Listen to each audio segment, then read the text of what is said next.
So how drastically things have changed, right?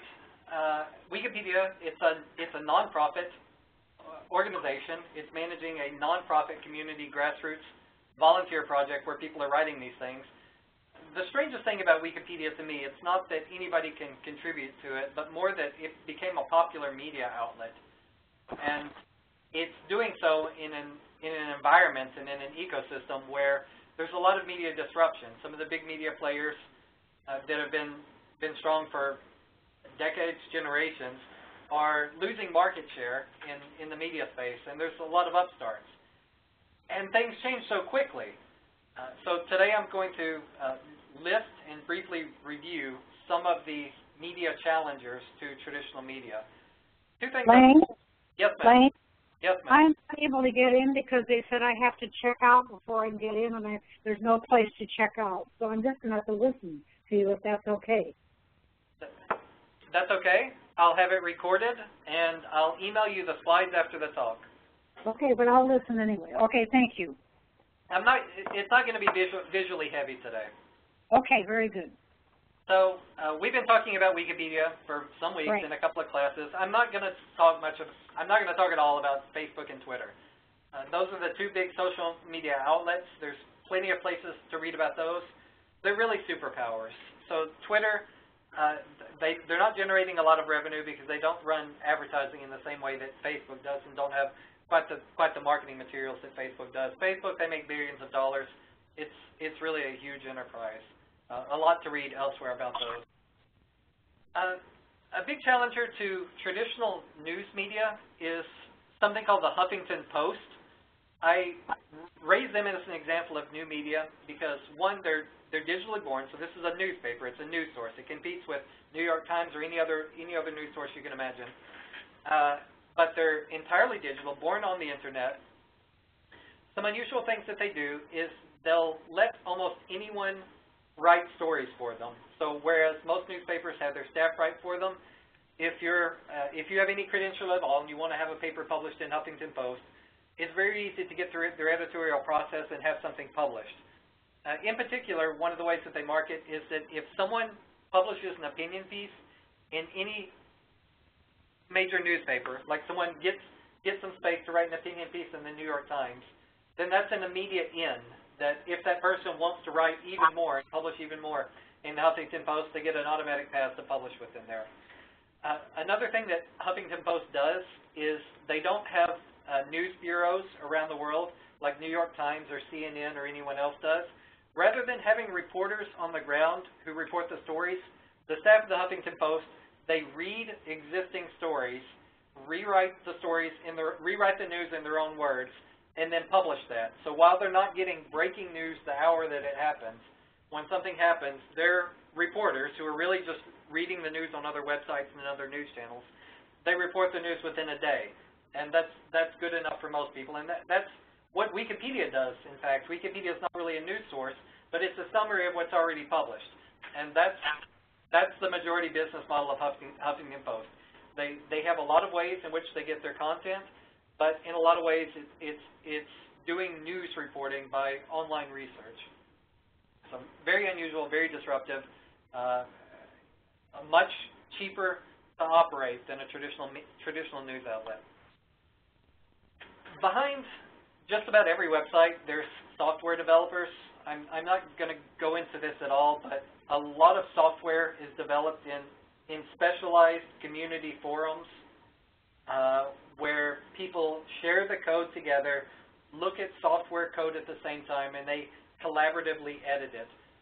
And when you're dealing with software and paid software developers whose time is very valuable and who have to get progress in a hurry, what they need more than anything else is copy control revision control.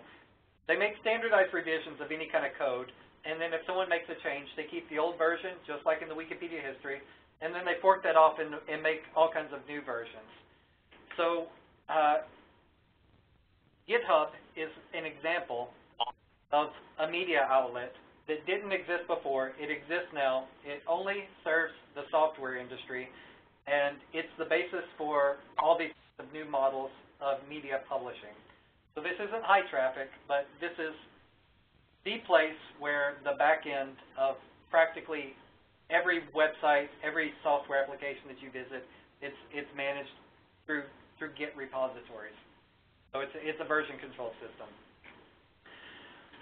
There's a series of websites which can be called aggregators. There was a basic technology called RSS, which stood for Really Simple Syndication, where if somebody was interested in a certain kind of news story, they could subscribe to those kinds of news stories and get them from all kinds of media outlets.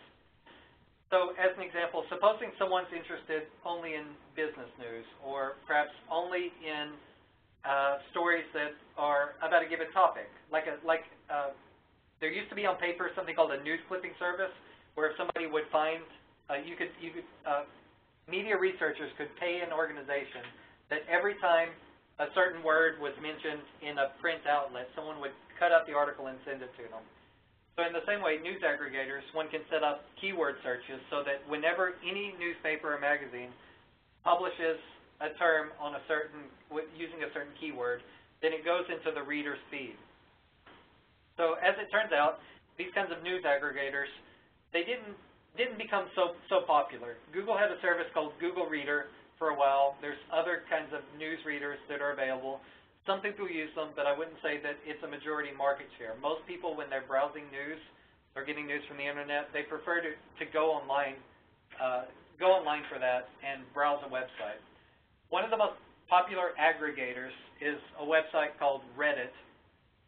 It's kind of a joke name. It means that someone read whatever it is that they wanted to read. And in Reddit, people subscribe to certain topics, and then they, users of the website, so just average readers, if they find an article that they like that fits within a topic, they can submit it. And I want to, let's see, I'm going to briefly show a Reddit screen. So here's the Reddit for Science, and in the Reddit for Science, anyone can submit an article from an academic scientific publication, and then other people can comment on it. There's a ranking system here that if people like the article, they click a like button, just like Facebook has a like button. The article gets a point, and then it shows up higher in the ranking. And then as the article gets older, it shows up lower in the ranking.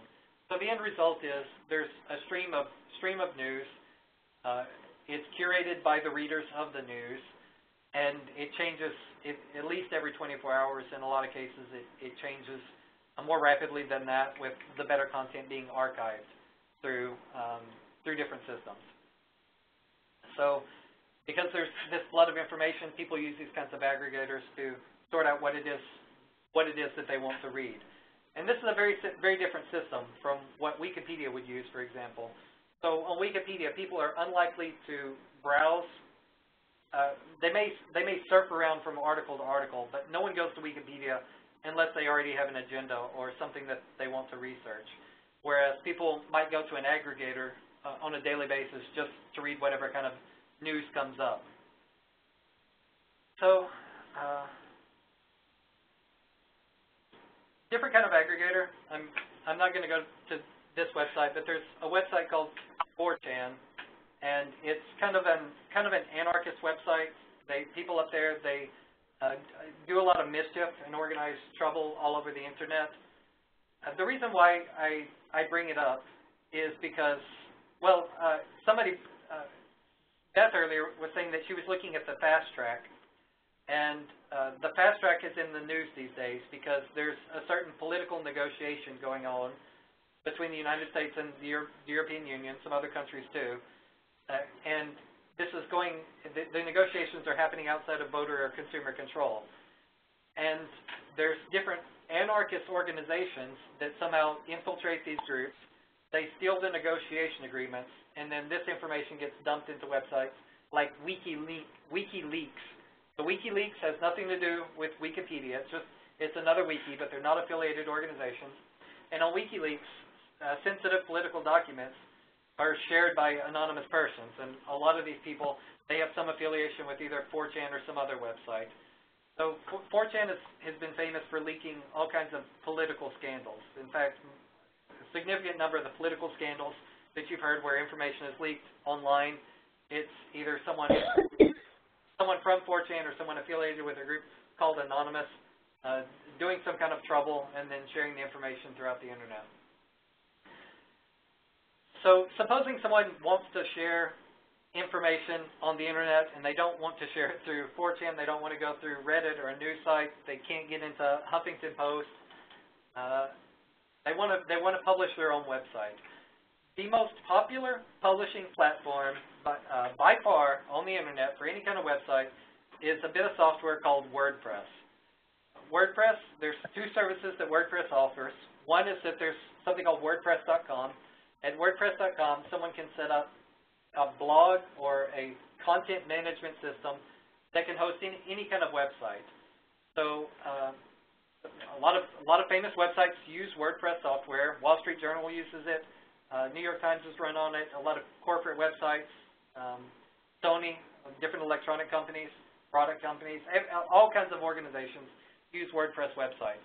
But the software is free, and if someone doesn't want to pay WordPress to use the software, they can go to wordpress.org, download the software themselves, upload it to their own server, and the cost of having a website in that way, it would probably break down to something like $15 a month.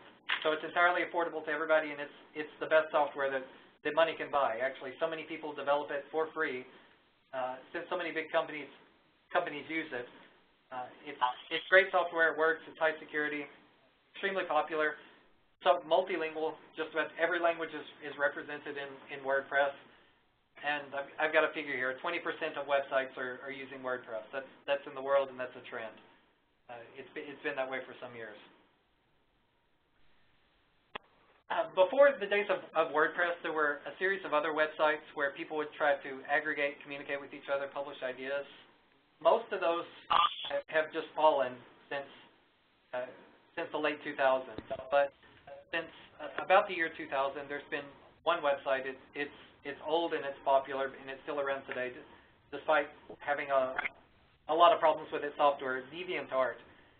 It's a place where anyone who draws, paints, makes visual art can share their pictures. This used to be a valuable commodity to have server space to be able to host your pictures and the community to be able to comment on them. It's also a place where people can sell their pictures. So nowadays, there's so many other services that can do this. There's Flickr on Yahoo, where people can post pictures very fast, very high security. A lot of people enjoy Flickr. It's got a huge audience. Google also has image hosting through Picasa or Google Photos, as it's now called. And then also on Google Drive, people can upload any number of pictures and expect to be able to share them perpetually. Entire photo archives just there for free without paying a cost that anyone can see. So there's always been a drive for people to upload pictures, photos, share them with others, remix them. But DeviantArt, it existed in a time before there was Facebook was popular. No one could share photos on Facebook, Instagram, couldn't retweet them. People used to have to go to websites and look at the pictures there. So different time, different place. It's still around. Considering media properties, information distribution, video games are a big media channel. They don't get a lot of attention in a lot of ways. There's not a lot of schools or universities that address look at video games as art. I think that's merited. It's not a developed communication medium. Video games don't typically run a lot of advertising, so mainstream media doesn't recognize them. But there's some video games that make a huge amount of money. Just to give some numbers, there's a movie in the United States playing right now, Jurassic World. It's a dinosaur movie, and it's had the biggest media release of all time. I think it made several $100 million in its opening weekend. But that's still a lot less than big-budget video game releases. There's been many video games that, when they were released in their opening weekend, they've made more than $1 billion, several times more than the biggest Hollywood blockbusters that have ever come out. And then there's a game called, I've got it on the screen right now, World of Warcraft. I'm not showing pictures. I'm just showing the logo. It's probably the single biggest revenue-generating video game of all time. It's made more than $10 billion. I don't know how much more. It's not clear. But the way in which it makes money is that it asks for people to subscribe. You don't just buy the video game. You subscribe to the video game. And there's, I don't know how many people, maybe 10 million people at any given time playing this video game all together. 10 million people playing the same video game at the same time, and they're all paying a monthly subscription fee. So there's a tremendous amount of media time, consumer time. Instead of people spending time in front of the television, in front of other media channels, they're spending time on video games, and it's making a lot of money. So I don't know what to make of that. I've never heard of anyone actually putting news or anything else into video games, but it definitely consumes a lot of people's time, and it generates a lot of revenue. A trend in internet is that there's a range of social sites, people interacting with each other in all kinds of ways that have never happened before. On Wikipedia, it's kind of unusual because there's a large Wikipedia community. People interact with each other. To some extent, people learn each other's names. But they don't know, on Wikipedia, people usually don't know a lot personally about other people. When people interact on Wikipedia, usually it's in a pretty research-oriented or educationally oriented context. If two people are interested in the same topic, they want to develop a Wikipedia article together, then they say that on their profile pages. You say, I'm interested in a certain country. I'm interested in history. I'm interested in a certain kind of science. And then the conversations that people have on Wikipedia, they're constrained to whatever you can discuss to share information. It's like kind of like being in a book club. In a lot of other websites, people identify themselves much more personally. Even on rather trashy websites, like the comment section of a newspaper, a lot of people give personal information about themselves and want to develop a personal identity about what are their political views and what are their opinions, what is it that they do with their time, and how would they like the world to be. These kind of personal opinions, they just don't come up on Wikipedia in the same way. The ultimate in presenting yourself to the world is the flood of dating websites that are available now. So I'm giving an example, one called OkCupid. In OkCupid, when someone's looking to meet someone for romance, they make a profile about themselves, so many other people do, and then it geolocates wherever you set your profile to all the other people who are in your vicinity. I live in New York. These kind of dating websites, there's 10 million people in New York, and I'm sure there's hundreds of thousands of people at any given time on all these dating websites. I don't know how effective these things are in smaller cities or suburban areas, but extremely popular. They also generate a huge amount of money.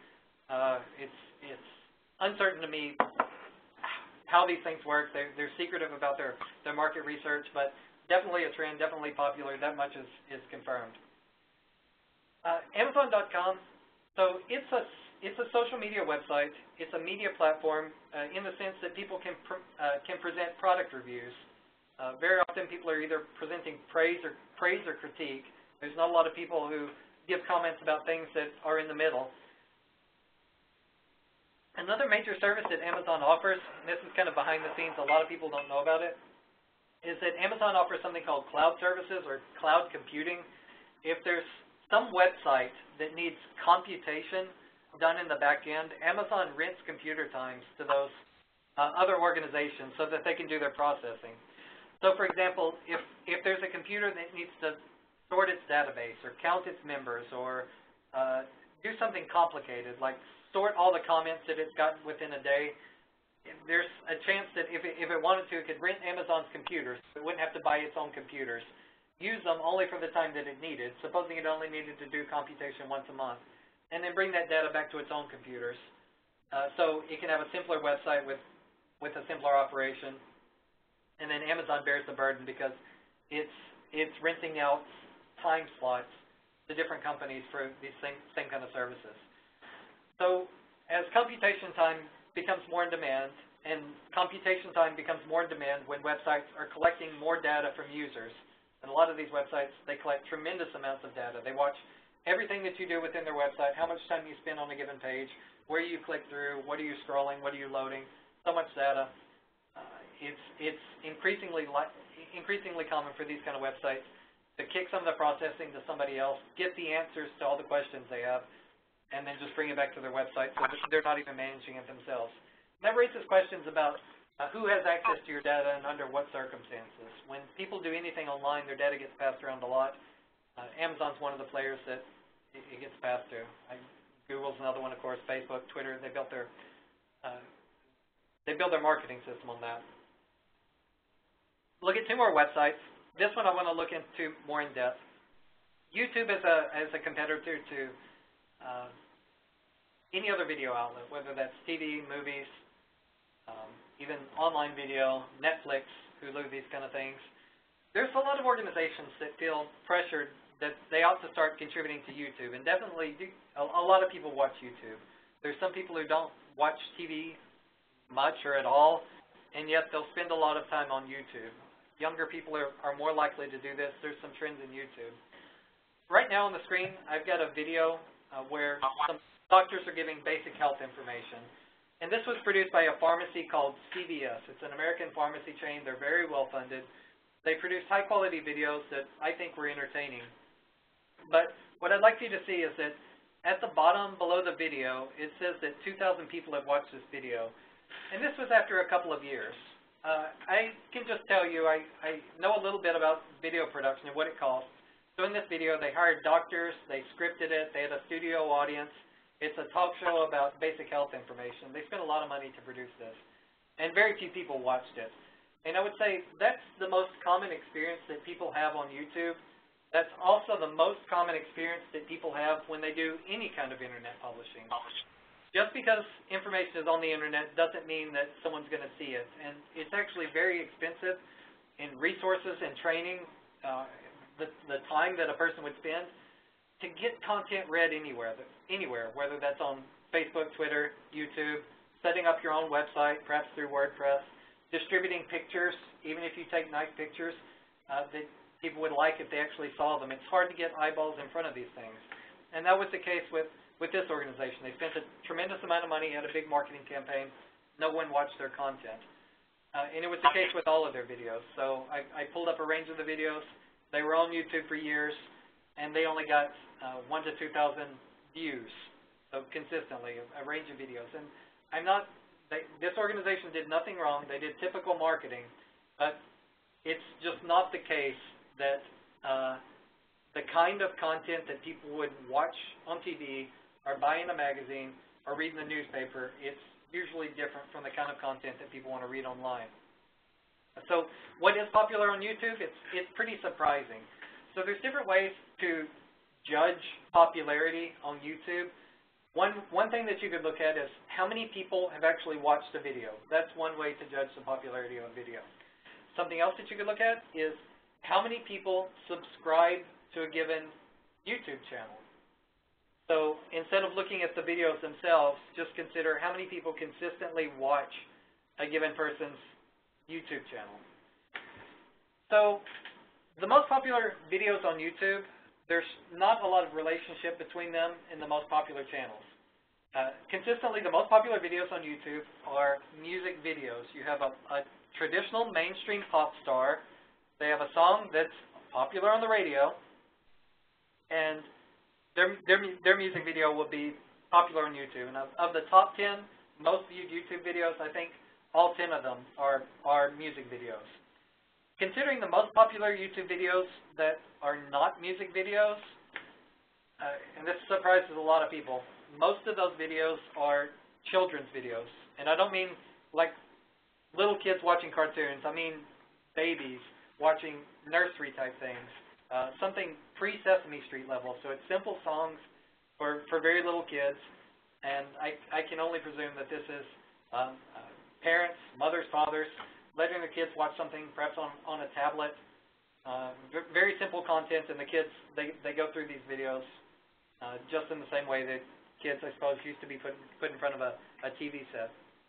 The most popular YouTube channels, of the most popular YouTube channels, a lot of them are about video games. And there's one video game that's more popular than any other on YouTube. It's a video game called Minecraft. Minecraft it's like Legos. So that's kind of unexpected because mainstream anything, mainstream news, television, media, movies, no one consistently shows videos on Legos. They're extremely popular on YouTube. It's popular to the point that a significant amount of all revenue that YouTube is putting out to the most popular YouTubers is going to people who make these videos on video Legos, Minecraft. Video games are another popular category. There's a lot of cooking shows that are promoted on YouTube. There's some movies and original TV programming that's promoted on YouTube. I suppose it's entertaining. It's moderately popular. It gets advertised in different places. I can't say that it's really comparable to the kind of reach that other channels would get. Like, it may or may not be. One of the most popular YouTubers and the most popular YouTubers for a long time was this guy named Geriatric1927. He was an older gentleman. He had fought in World War II, and in his YouTube channel, he talked about his experiences, what it was like to be in the war. So he was the most popular YouTuber for, I don't know, a couple of years, and his videos remain popular. That's kind of unexpected. I suppose that everyone might expect that World War II is a popular topic, but to think that you could have a gentleman, older gentleman with no computer experience whatsoever, he sets up his webcam, and he talks about how he doesn't know anything about videos. He sits in front of his computer and he talks about the war, and millions of people watched it. So sometimes there's these kind of things that happen on YouTube, but that's kind of an exception. That's not a rule. It's not something that happens consistently.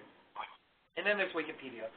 So the unusual thing about Wikipedia, as compared to all these other channels that I've mentioned, is that Wikipedia has some permanence in the audience share that it gets. So whereas there's trends in what video is popular on YouTube, what is the latest news story, what pictures are people looking at, what are people doing other with their time, in all other cases, people are jumping from story to story, either within the same website, or they're going from a website that's not hot to a website that's more hot, whatever's popular or trending at the time. Something unusual about Wikipedia is that for any given article, for any given topic, the URL, the location that topic is covered on Wikipedia, it's been persistent since the founding of Wikipedia. So if there's an article on fast track, if there's an article on U.S. government, if there's an article on political negotiation, whatever it is, it maintains the same URL. That means that it also has the same search engine rank. And that if you give the link to somebody now, then the same link will be working 5 years from now for as long as Wikipedia is around. It's very persistent. And whatever content was posted in that article, it's a continuation or a legacy of whatever was there before.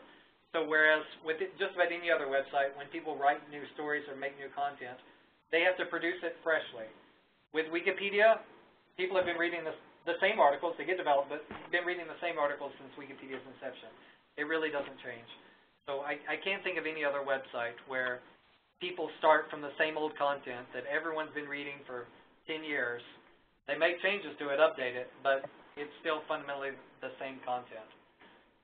So that's a survey of how people are getting their media. A bit different. I hope you all don't mind. I hope it wasn't. What did you think? Any questions about anything that I've said? No, very interesting though. This is very educational. Is it too far off track? No. Okay. Not for me. No, not for me. Yeah. Yeah, and I think because there's a lot of, as you've mentioned, there's a lot of interplay between these things. They influence each other and refer to each other, so I think it's really helpful to understand the whole universe. There's not as many islands as there used to be with traditional media. It used to be that people could be loyal to a given magazine, read their magazine, and magazines would have loyal readers for years, but now people are much more likely to want to read the top articles from every magazine. And information has a tendency to circulate around the internet, and even outside the country. That's something that's really strange to me, that how easy it is for somebody outside of a media environment, especially if they can speak English, no matter where they are in the world. If they publish something, there's a chance that people outside their country will be able to consume that. whatever they made, a video, a blog post, news article, whatever.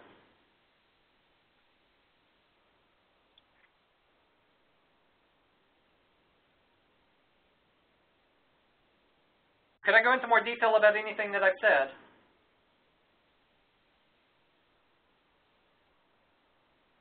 Or does anyone have any questions about how any of this might relate to anything in Wikipedia?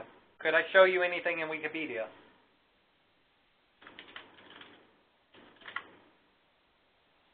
I could show you, so in Wikipedia, there's a way for people, there's different systems by means of which, if someone is doing a project on Wikipedia, has a question about something, they'll alert other people, either to share good news or to get comments on a problem or a concern that somebody's had. One of the ways in which people in the Wikipedia community stay in touch with each other is that there's an internal newspaper. It's called the Signpost. Right now I'm looking at the Signpost. So one of the features that happens every week in the Signpost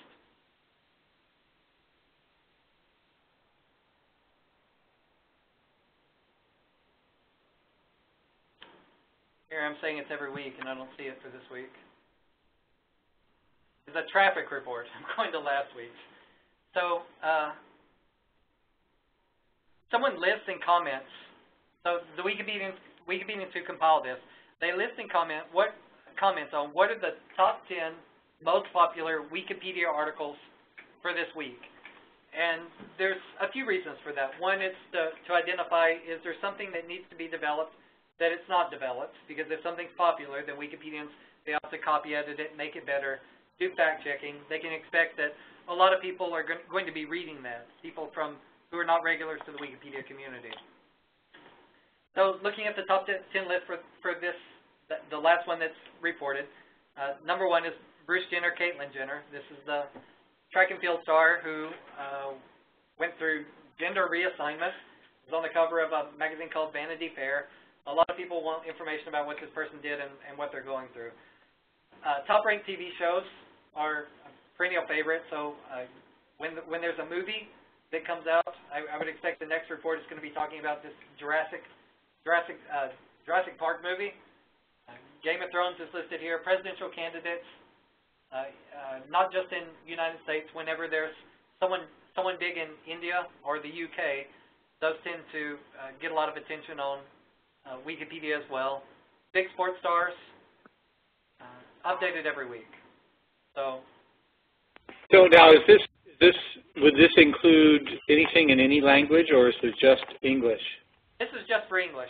So other people make other lists for other languages, and it's very different. Even some of the fundamental topics that one might expect would be popular in any language, as it turns out they're not. Yeah, well, one thing I've noticed in general about watching United States news versus watching news overseas, even in English, is that the focus in the United States is very much almost entirely on things within the United States, whereas other countries tend to focus more internationally, including the United States, but including their own country. But a lot of other countries get play that we don't see very. We have to work much harder to see that. I wondered about that too. Something that surprised me seeing other countries' media is that, well, one, other countries have sports teams outside their countries. United States, all the sports in the United States are played with United States sports teams. But if you play soccer, association football, you're going to have some information from every country that plays soccer. And then cricket, if you play cricket, that's an international sport too. But I don't think international sports really have prestige in America. So I think that's one source of people's news. I can't say why it is otherwise. United States, we have a big media share. Fortunate in some ways, I guess, maybe holding us back in others. I wish people could be more internationally aware. When I was in England last year, the Olympics, the Special Olympics, yes. my cousin was commenting how disappointed they were that the U.S. didn't pay more attention to it. It is unfortunate. We had a Wikipedian at the Special Olympics last year taking pictures. gosh, I don't know where those pictures are right now, but it was kind of a big deal for us. We try to, whenever we can, we try to write out press passes and see who will accept them, and the Special Olympics let one of our own in to take pictures.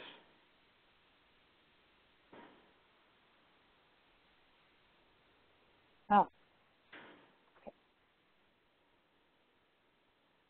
I do wish these things would be better reported. I don't know. I always worry about how do you get average people, the stories from average people read by the people who want to find them. It concerns me a lot that there could be people out there looking for information, and then somebody has that information that they want to give away for free, and then they can't meet each other. Yeah, you know, I mean, because in many ways the Internet has enabled communication that would never have been possible or, you know, practical before. But at the same time, it's also created such an information glut that things get lost in the noise level. So even though it's possible to connect and communicate with people, you may never be aware of them. I think that's certainly true. And supposing, even if you do have a group of people who want to communicate with each other, so I work for Consumer Reports. I'm in a media organization, and I can tell you, with any organization, and I suppose we're in the field of communication, it's difficult even to stay in touch with people in a circle. My colleagues in my own office, we share a lot of emails. We have a social media platform where we're communicating with each other. But there's, I don't know, there's maybe 60 of us who do health-related content here. In Consumer Reports, I think there's about 500 employees here right now. It very often happens that people in the organization can work in the same space, doing very similar work, and not even know that the other one's doing research in that space or in touch with each other. And we're a communications organization. If we have these problems, imagine how difficult it is if you're not a professional in the field. And I know it's not just Consumer Reports. Being in New York, I meet other people at other kinds of communication organizations, and it all seems so disorganized. I mean, I suppose it's as organized as it could be. I suppose it's the best in the world. But in a lot of ways, things haven't changed so much, even from just sending paper notes around the office or sending letters to people. Email's not the solution, because you have so much information that you're exposed to all the time that if you can't occasionally check in with people face to face, you lose touch with whatever it is that you're doing very quickly. Yeah, and that's one of the challenges I have in my company.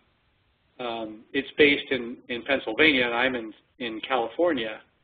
And all of the people that work for me none of them are in Pennsylvania either, or you know, even co-located. So they're all working out of home offices all over the country. So it really is, you know, you really have to make an extra effort to communicate. But I kind of miss the unplanned interaction and communication that happens in an office, because you do interact with people that you wouldn't think to contact otherwise, and you find out things that you needed to know, but nobody ever thought to tell you. So how do you stay in touch with each other? You use email, and then what else do you use? Email is the primary thing that we use, and we also have Microsoft Link.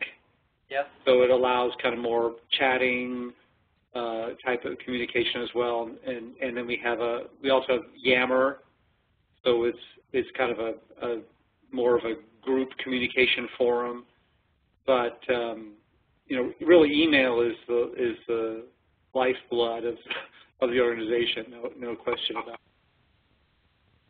it. I think everyone's having trouble with communication, and there's so much market competition.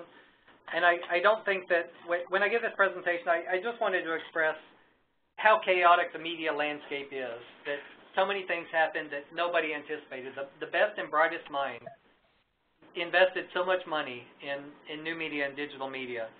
And in so many cases, it didn't turn out the way that anybody expected. WordPress.org, that I told you, WordPress, 20%, 1 out of 5 websites is run on WordPress. And that's free software. It was given away. So many people thought that they would either provide hosting or provide or sell the software, and that just didn't work out. WordPress is the one that seems to have won out far beyond everyone else. Wikipedia itself, it's such a strange idea. And even today, people say that Wikipedia is a trend, it's a fad, it's going to go away, but it's been 15 years now. That's ancient in internet terms. I still don't know what to think of Wikipedia, what kind of future it has. I'm really worried about the quality of Wikipedia. I'd like for the articles to be much better. And it's so broad. But at the same time, the market share that Wikipedia has, it's so huge as compared to any other media outlet that I think there's a resource there worth addressing. I've used Yammer. I've used some of these other websites where you're like chatting with people live. There's a lot of them in the marketplace, and I think they're useful. But then it's kind of bothersome when somebody uses one and then somebody uses a different one. If your websites aren't compatible, it's difficult for you to talk with each other. And it's not that I want somebody to win and get the entire market share and control the market. I certainly don't want a commercial company to do that, but on the other hand, communication is so difficult to stay in touch with people. You mentioned WordPress.org. Actually, the free one is WordPress.com. I don't know if they're owned by the same people. It's the same people. So at WordPress.com, you can have a website, and yes, it can be free. I do. Actually, I do. Yeah. Yeah. So they'll host the website for you. You don't have to pay them anything, and you can have a website, and it'll be like best.wordpress.com. Right. That's your website. With WordPress.org, it's free also, but the difference is they don't give you the website. You have to upload it on your own server, your own computer, and you can do that. You can do it for free, but you have to come up with a computer yourself, and maybe that's a little difficult. I see. I didn't know that. Okay.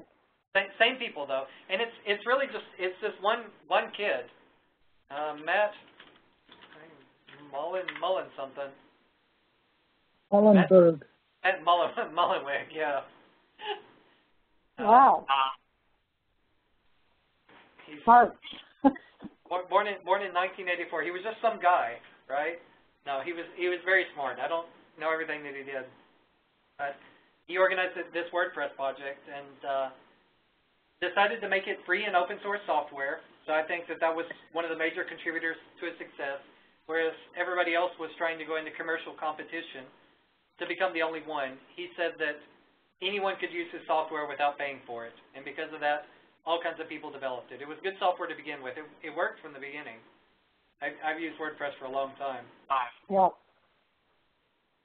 Yeah, I mean, it's an idea that I think that a lot of people never expected would, this whole thing of doing things for free, basically, like Wikipedia and WordPress.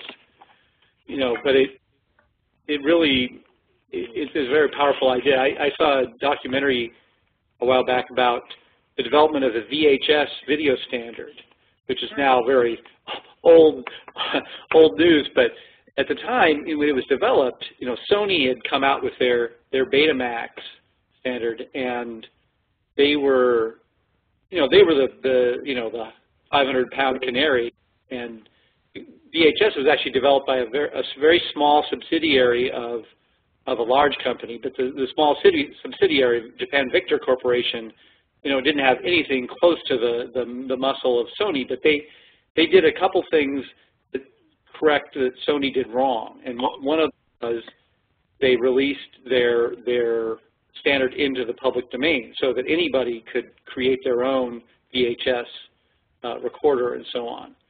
And because of that, they destroyed, the giant. Sony finally had to give up. I bet there's let me see. Yeah, Wikipedia's got a category for mass media rivalries. It was also one for Blu-ray disc versus which was the HD or the.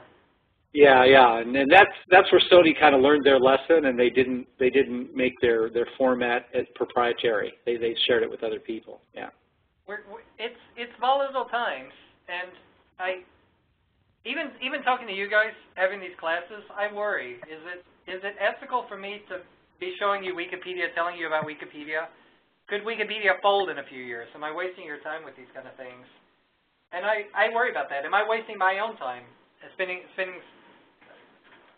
been doing this for, I don't know, 4 or 5 years promoting Wikipedia. Will Wikipedia really be around in 5 years, or is somebody going to replace it with another model?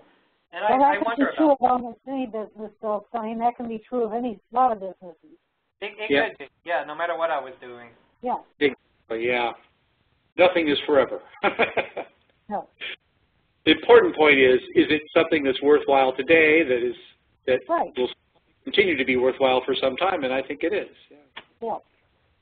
I agree.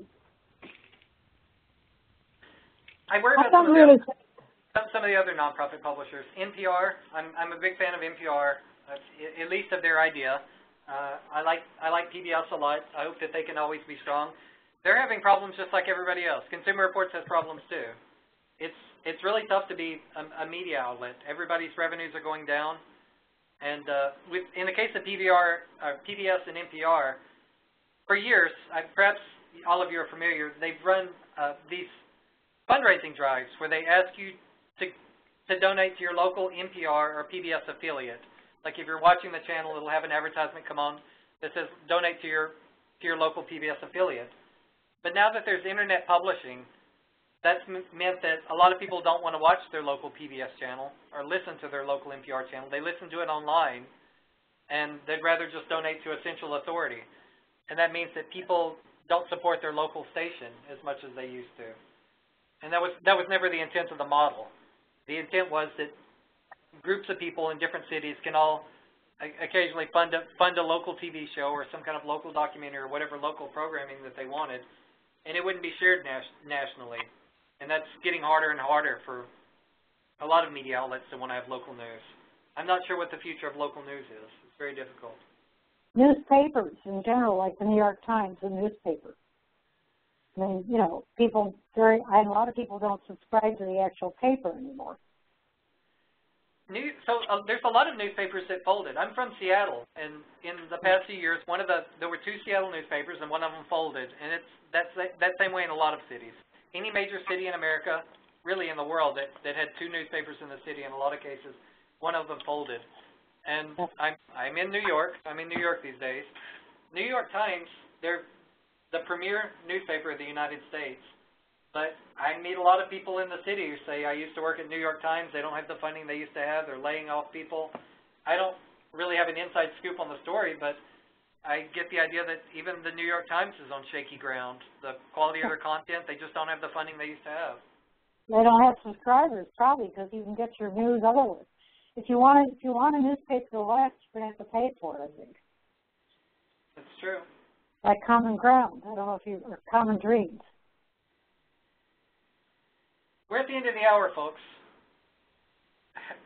Had a broad-ranging conversation. This is the last class of the summer series. Besides this class, if any of you ever want to meet one-on-one and me show you or give you a personal tour of something on Wikipedia, I'm available to do that with you.